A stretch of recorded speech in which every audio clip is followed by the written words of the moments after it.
Sathya Sai Speaks, Volume 2, Chapter 21. The Base and the Burden. Of course, you all like this daily program of speeches and discourses, for you feel that it is this and not the wearing of new clothes or the eating of extra dishes that really makes a festival. This is a spiritual banquet that you are relishing.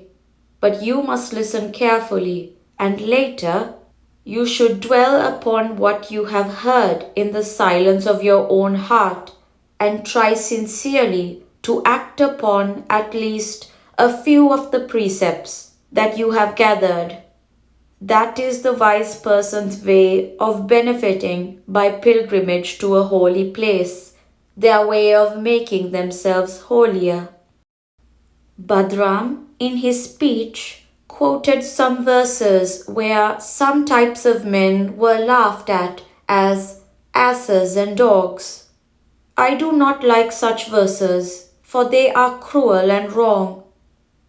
It is wrong to talk about the children of immortality, the embodiments of divinity, with such degrading terms. Do not develop this kind of habit. Do not descend to such sacrilege. A person may have obstinacy or humility or patience, but that does not make him an ass. He may have a sweet voice, but that does not give him wings. Poetic fancies make things more confused.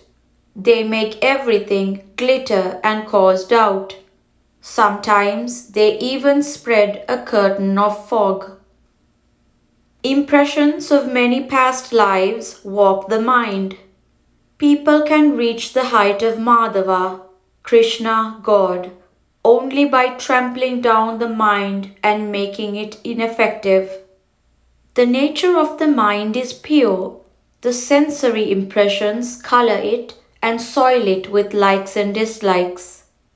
The mind of the animal is unaffected by the many attachments and attractions, the aversions and dislikes that hamper and haunt the human mind. These latent impressions, vasanas, warp the mind, already bent by blows and buffetings suffered in birth after birth. It is no use laying all the blame on the mind. It is like a watchman.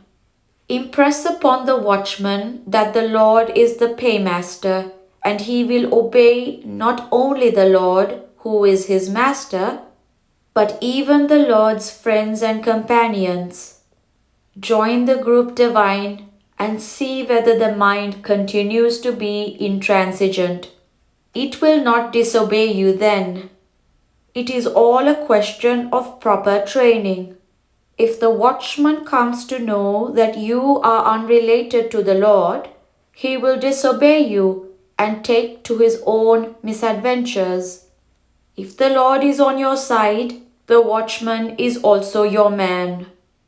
Then you can tell the Lord that his servant is exceeding his limits and draw upon his grace to bend him to your side.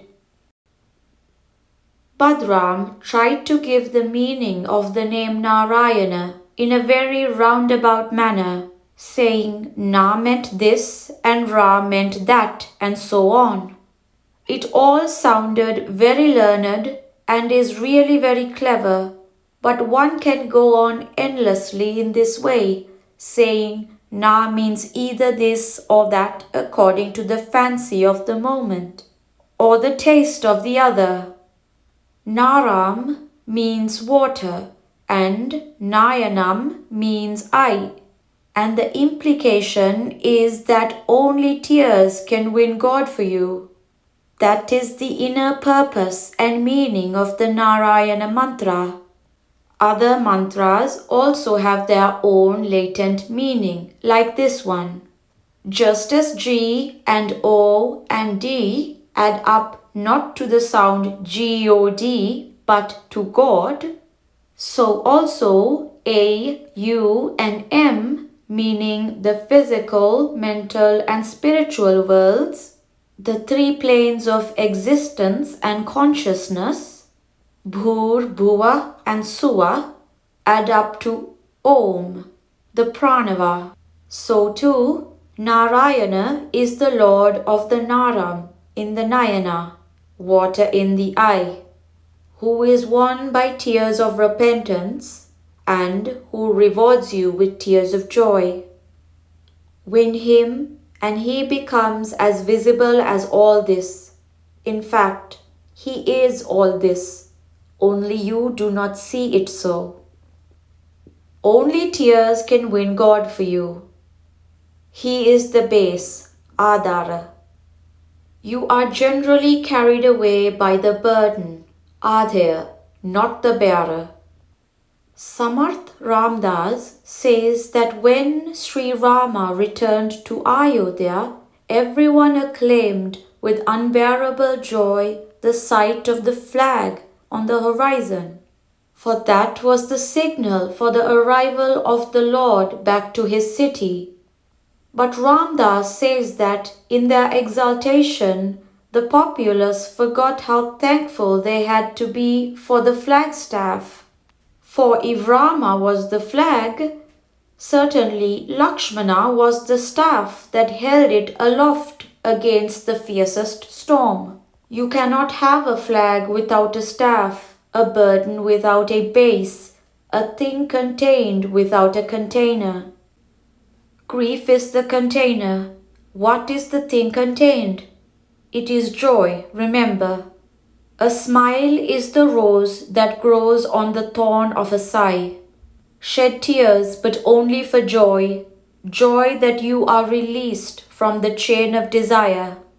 Durvasa was a formidable ascetic, no doubt, but he was afflicted with pride and envy. He tried to pull Ambarisha down from the pedestal of glory, only to have his anger recoil on himself with serious results. Desire leads you to doom. External insignia are not essential for aspirants. Of what avail is shaving the scalp while leaving inside it a multitude of desires clamoring for satisfaction? This kind of renunciation or asceticism is a fraud on the person doing it and on society. No avatar, you will note, has granted monkhood to any aspirant. These external insignia are not essential or even necessary. Non-attachment, born out of wisdom and fostered by the grace of the Lord, that is the precious capital for spiritual advance. Some gurus take pride in the number of monks they have launched on society, as if that is an achievement to be congratulated upon. If monkhood is heaped upon a head that has not received the qualification of non-attachment, it is a burden on the recipient and a blot on the giver. The guru and the disciple are both prisoners of their incompetence. When both are prisoners of their desires, who is to release whom? Only he who put them in can grant reprieve or pardon. The monk, sannyasi, has to declare his death and perform obsequies for himself and bury his past. He destroys all that binds him to the rest and to his past, his name, history and fame. He avoids any reminder of his erstwhile adventures in pursuit of sensory joy. He flees from his friends and foes, his habits and habiliments, his hobbies and prejudices. But we find people who have taken the vow of monkhood still clinging to their long-established practices and habits. Instead, they must completely break with the past. That is why in the Gita, renunciation of action and not other types of renunciation is prescribed. Renunciation of action leads to mental renunciation. To teach people, then as now, the assurance is, I shall look after the well-being of all who renounce the ego and take refuge in me. Yogakshemam Vahamayam. Remember, this is not a partnership. It is either you or I. If the dancer trips, he blames the drummer, as the saying goes. That is not right in the spiritual field. You have to climb the peak alone. The I comes up at the first provocation. I am blamed. I am neglected. The ego is up in arms against the world. To put it down, you must see Krishna in everyone. Everyone who is blaming, praising, neglecting, or honoring you.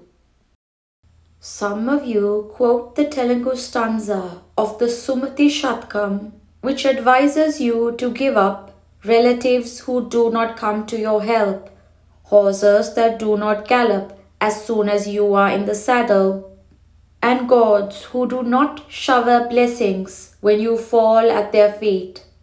But remember the person to whom the poem is addressed. Who is to do as advised?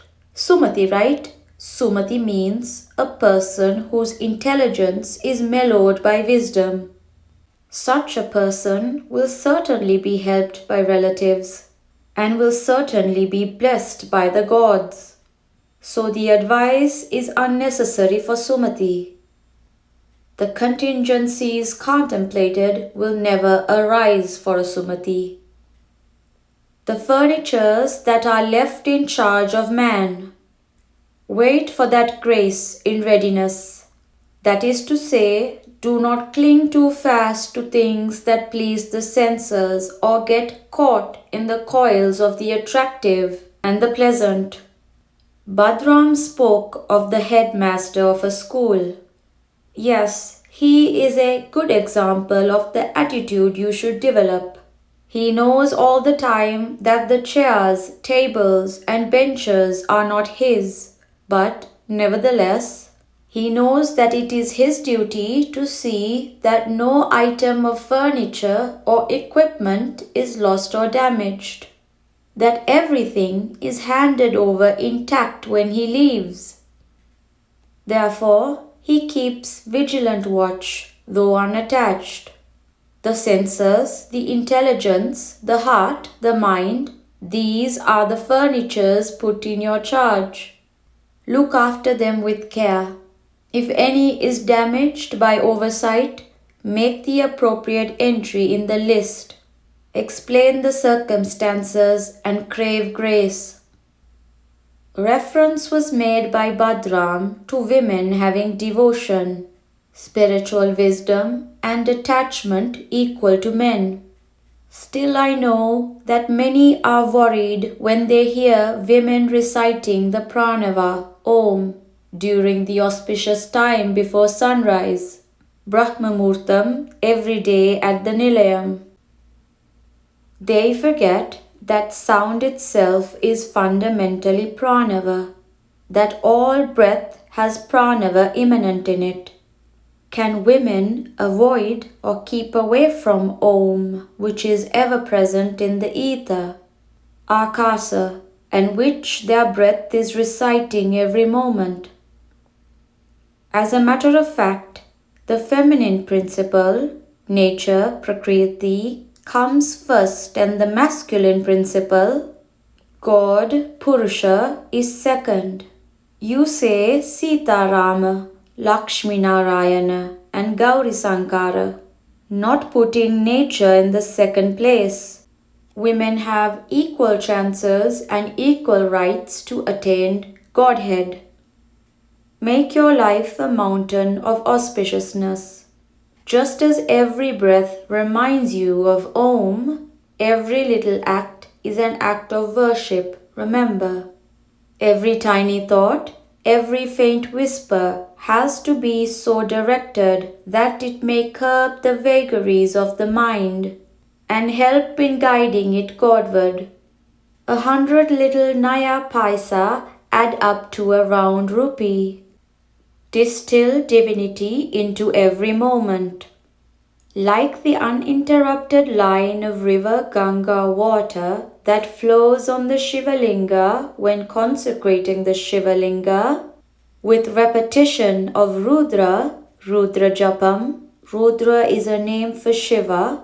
During Rudra Abhisheka, let every moment be hallowed by the thought of Shiva.